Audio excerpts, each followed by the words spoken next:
You're in the middle of working, and suddenly your computer crawls to a complete halt. A weird pop-up appears on the screen, and the cooling fan starts screaming like an airplane engine. Your immediate thought is, did I just get hacked? You can take a breath. 99% of the time, the answer is no. A dusty, aging hard drive, maxed out storage, or 20 dozen open browser tabs will cause those exact same symptoms.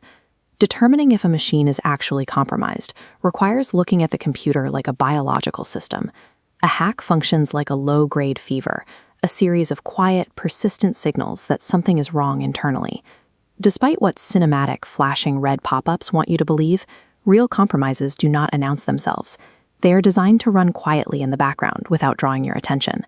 Diagnosing that digital fever requires knowing which subtle, quiet signals to actually pay attention to. Catching those signals early allows you to isolate the infection and stop the data damage before it spreads. As a diagnostician, you are looking for an abrupt, unexplained change in behavior. Computers naturally slow down over 5 years of wear and tear, but they rarely lose half their speed overnight. That brings us to the first symptom. If your machine was humming along perfectly last Tuesday, but today it is constantly freezing and taking 30 seconds to open a simple text document, you have a sudden anomaly worth investigating. This diagram shows a minimalist, top-down view of your computer's available memory, represented by these abstract geometric blocks. Every program you open needs a certain number of these blocks, called RAM, to function. Malicious software running in the background demands RAM and processing power too. It is like a stranger quietly pulling up a chair to your neatly organized desk. Suddenly, you are competing for the exact same limited workspace, which starves your programs of the resources they need to run smoothly. You can check this directly. On Windows, press Ctrl-Shift-Escape to open Task Manager. On a Mac, launch Activity Monitor.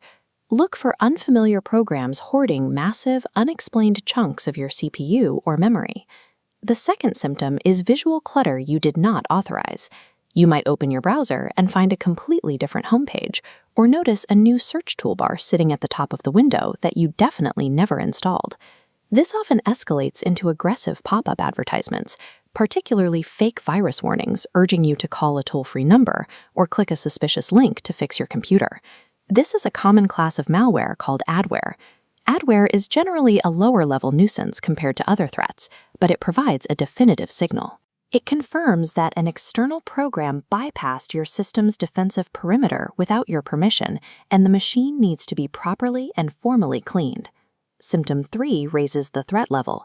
If Windows Security or your third-party antivirus program suddenly turns itself off and you did not flip the switch yourself, you have a serious problem.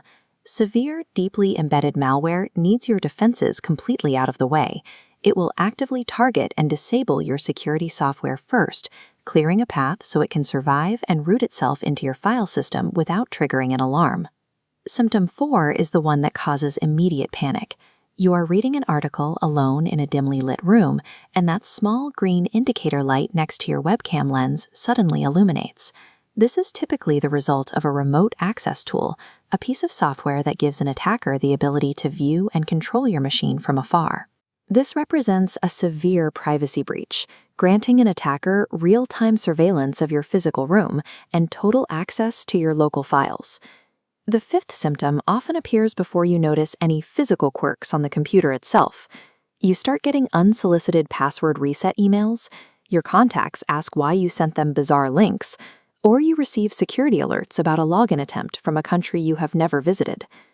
This flowchart illustrates a technique called credential stuffing.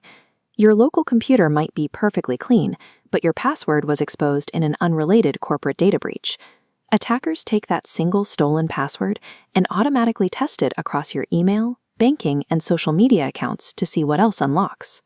Whether an attacker is buried deep inside your operating system disabling your antivirus, or sitting halfway across the world targeting your external accounts, these signs mean you are dealing with an active threat that requires immediate intervention. Triage requires a clear head. Do not panic, but do not ignore what the machine is telling you. Step 1 is quarantine. You need to sever the connection between the malware and its operator. Unplug the physical Ethernet cable from the wall or turn off your Wi-Fi entirely to stop the computer from communicating outward. Step 2 is diagnosis. While the machine remains completely offline, open your reputable antivirus software and run a full, deep scan of the entire hard drive. Step 3 is securing your perimeter. Start with your primary email account. Since your inbox is the primary destination for password reset requests, an attacker who controls it can pivot into every other account you own. It is critical that you perform these password resets on a separate, completely trusted device, like your smartphone. Typing new passwords into a compromised computer hands them directly back to the attacker. If multiple symptoms hit you at once, or you are unsure if you successfully quarantine the threat, there is no shame in seeking a second opinion from an IT professional. Calmly reading the early signals and locking down your perimeter is how you keep a quirk from becoming a catastrophe, and ultimately take back control of your digital life.